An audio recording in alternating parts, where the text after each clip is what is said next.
Blue canary in the alley by the light switch, who watches over you? Today, music production is shifting a lot from the professional studios to home studios. It's a lot more comfortable.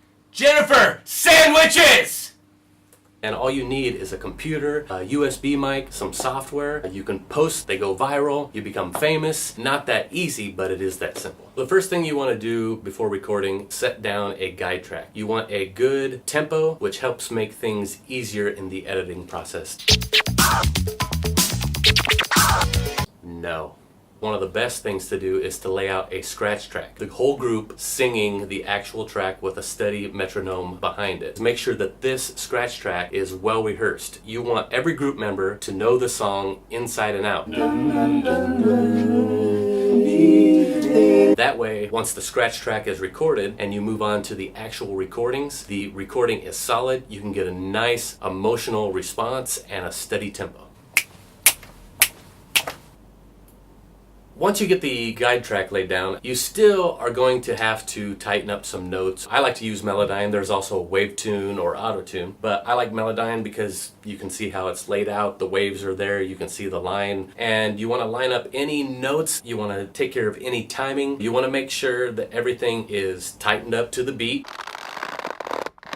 You want to make sure any odd notes are tightened up so that the chords sound good. So when it comes time to record the individual voices, everyone feels much more comfortable. It is very, very important for the recording engineer to understand the song. They have to know the music inside and out. When it comes to groups, especially a cappella groups, you have to know which person is singing which part. A lot of times you want to double parts. A lot of times with a 4-person group, we have an 8-part song. So you need to know who is doing what, when, and where. Depending on the song, there's either tempo songs or songs that have a little bit more ebb and flow. With a song that's more tempo-based, I like to start out with the bass and the rhythm section because that helps lay out a good foundation for everyone to follow. If it's a sort of ebb and flow type of song, you want to have the lead start because usually you're going to be following them. If it's a rhythmic piece, you may want to have that bass vocal percussion track started, but the next phase would be to go to the background parts. That way, when it comes to recording the lead, he basically just has a nice full band to sing to and he can really let loose. Or she.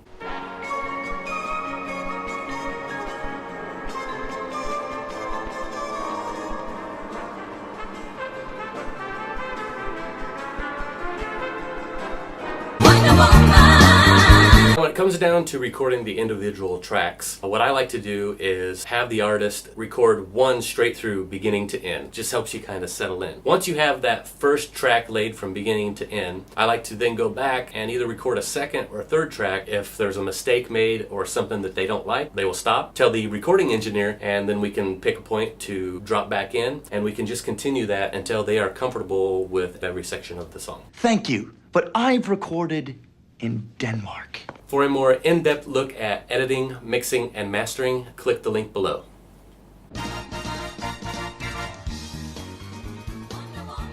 Don't forget to subscribe. Remember to subscribe.